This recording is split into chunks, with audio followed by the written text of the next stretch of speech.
Bonjour, je m'appelle Charlotte. T'appelles comment? Charlotte. Ah ok, j'avais pas compris. Oui, bonjour, je m'appelle Charlotte et le cinéma a fait de ma vie un enfer. On a compris que tu t'appelles Charlotte. Arrête de le répéter, s'il te plaît, j'en ai marre, ça suffit, tais-toi, dis plus de prénom, je te défonce la face. Scream! Le mec qui est partout à la fois. Est-ce qu'on peut faire plus flippant que ça? Non, je crois pas. Somebody there? Hello? Je devais avoir 9 ans et mon trip dans la vie c'était des trucs assez hardcore, style Barbie, la maison de Barbie, les poneys de Barbie, le Ken de Barbie. Bon, j'étais assez dark dans mon genre. Banish the black, burn the blue, and bury the beige. Tous les mercredis après la danse, où la prof me plaçait toujours le plus au fond possible à cause de mon manque de synchronisation et de mon ventre plein de fromage, j'allais chez ma meilleure copine. Alors chez elle c'était trop cool, on mangeait toujours des crêpes au goûter et en plus on les roulait en forme de triangle. Satisfaction absolue. Jusqu'au moment où elle me proposait un plan super, sauf que je le détestais. Il s'agissait de se faufiler en douce dans le salon pour regarder des films interdits pour notre âge. Et c'est comme ça que je me suis retrouvée à demander tous les soirs à mon père de m'accompagner me brosser les dents, car si Scream pouvait être partout à la fois, il pouvait très bien être dans la salle de bain. Psychose. Le film que je n'avais pas vu et qui me traumatisait quand même. Cette fois-ci, je devais avoir 10 ans, et j'aimais beaucoup qu'on me raconte des histoires. Mon père, en voulant me faire plaisir, s'était mis en tête de me raconter le film dans les moindres détails. Le sang qui tournoie, le cadavre de la mère, les nombres de coups de couteau, bon, j'étais incollable. Hein. Good afternoon.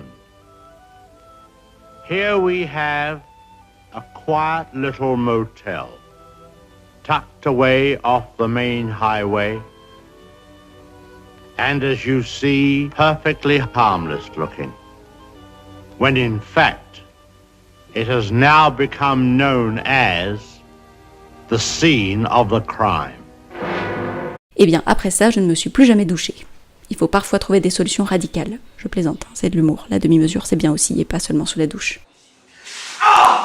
Affreux, sale et méchant. Le film où j'ai pas vomi, mais j'aurais bien aimé. Bon, le DVD traînait à la maison, et moi je me disais, allez, petite comédie italienne, tranquillou pépouse. Oui, c'était bien une comédie. À cet après que l'action se déroule dans des favelas, qu'il y a de l'inceste, de la misère à crever, et que j'avais 11 ans. Sans vouloir te spoiler, je te conseille vivement de voir ce film avec un bon gros plat de pâtes, et si tu n'as pas de Roland, bravo champion. La mouche. J'ai tellement sué, mon gars. Première année de fac de cinéma, période pendant laquelle je ne m'autorisais à acheter que des grands films, des classiques. Il fallait que je devienne un peu plus prétentieuse parce que j'étais très ouverte d'esprit et à la fac ça passait moyen, tu vois.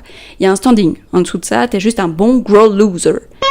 J'ai regardé La mouche seule. C'est une tapette à mouche. Un après-midi, sans faiblir, mais en pleurant de dégoût.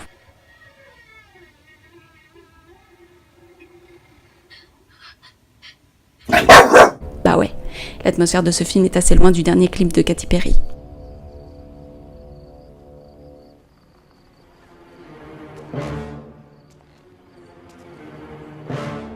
Personne ne me traite de mort. Je te fais de topo, t'as un couple d'amoureux, ils se kiffent de ouf, ils sont suspendus l'un à l'autre pendant tout le début du film, mais manque de bol, à un moment donné, le mec se transforme en mouche. C'est vrai que c'est pas de chance. Alors tu te poses des questions, que ferais-tu à la place de la nana? Alors non, tu ne te demandes pas explicitement est-ce que je resterai avec une mouche, mais plutôt est-ce que je resterai avec une personne malade, transformée par la maladie, différente physiquement, etc. Et ce film restitue bien ce sentiment ambivalent d'amour et de dégoût que ressent le personnage féminin. On aimerait se dire que, quoi qu'il arrive, on resterait. Mais TMTC, la vie c'est compliqué, la réalité est souvent moins stylée que les belles pensées. Hélène, je m'appelle Hélène, je suis une fille comme les autres. Je voudrais trouver l'amour, simplement trouver l'amour. Nuit et brouillard. Quand tu ne peux pas te raccrocher à l'argument, c'est de la fiction. Première année de master, envie subite de m'intéresser à l'histoire avec un grand H, d'être ce genre de personne engagée qui n'a pas peur de regarder le passé. Eh ben mon gars, ça avait beau être intéressant, c'était pas ma cam. Hein. Ok, bien comme je vous le disais, se droguer c'est mal. Il ne faut pas vous droguer. Si vous vous droguez, c'est mal. Parce que la drogue c'est mauvais, voyez. C'est mal de consommer de la drogue, alors ne vous droguez pas. Aucune drogue, voyez, parce que c'est mal. La drogue c'est mauvais, voyez. À force de n'avoir que des cours sur la guerre d'Algérie et la Seconde Guerre mondiale, le tout en plein hiver à Paris, à me passer en boucle des films de propagande nazie et des docus plus atroces les uns que les autres, j'étais pas très fraîche. Alors à un moment donné, j'ai accepté qu'on n'est pas tous fait pour trifouiller dans la tombe de Toutankhamon et que c'est pas grave. Je me suis remise aux navets sentimentaux et depuis ça va beaucoup mieux.